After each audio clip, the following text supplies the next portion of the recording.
Hey bro, what's up?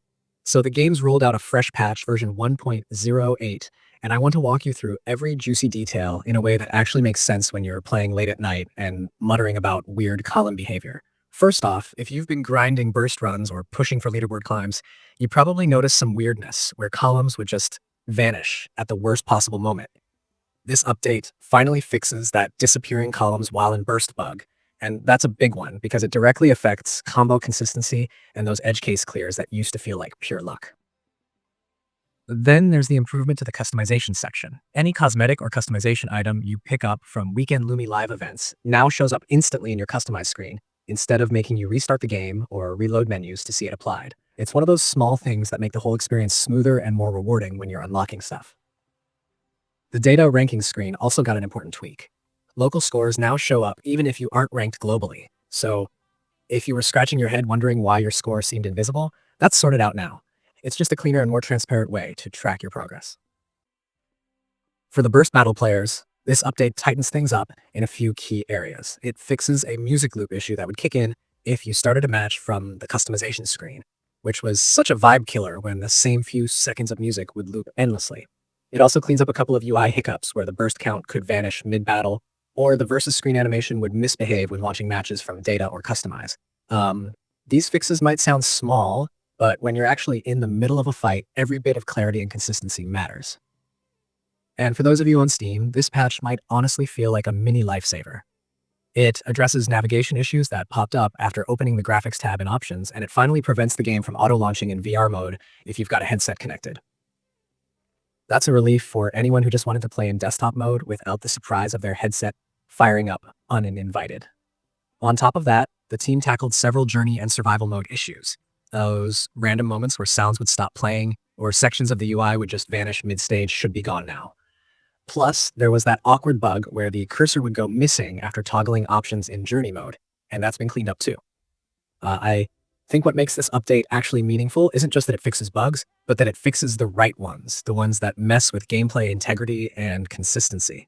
That disappearing column thing wasn't cosmetic. It literally changed how fair or unfair a round could be.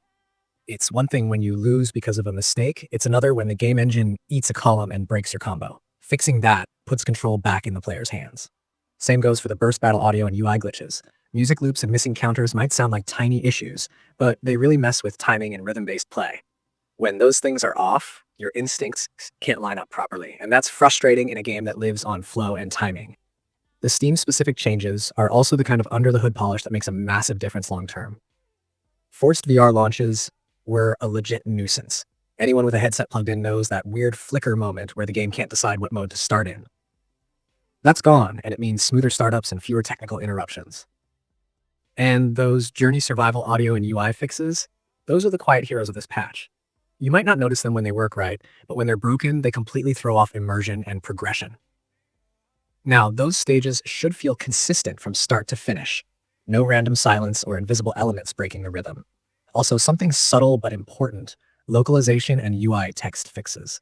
You know those tiny typos, misaligned labels, or text wrapping issues that make menus feel unfinished?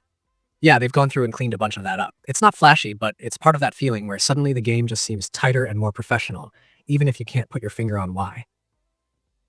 And having your local rankings show up, even if you're not on the global board, is such a quality of life improvement. It gives you personal context for your performance without needing to compete against everyone on the planet just to see how you're doing. If you record gameplay or stream, this update is a quiet blessing. Before, there was always a chance a visual glitch or an audio loop would wreck a good recording or make a stream awkward. Now, you can play without worrying about that stuff mid-run. Tutorials, showcases, combo breakdowns, they'll all be smoother now because the visuals and audio won't randomly betray you. It's the kind of polish that makes the experience feel reliable again, especially if you're trying to show off high-skill runs or teach mechanics.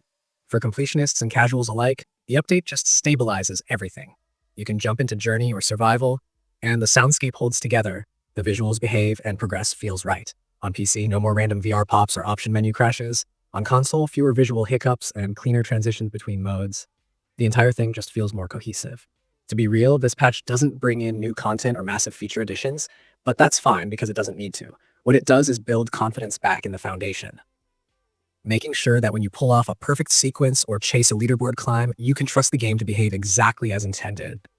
Um, it's the kind of maintenance that shows the devs are paying attention to how people actually play, not just looking at big flashy updates. So yeah, update it, load up your favorite mode, and you'll feel the smoother flow almost immediately.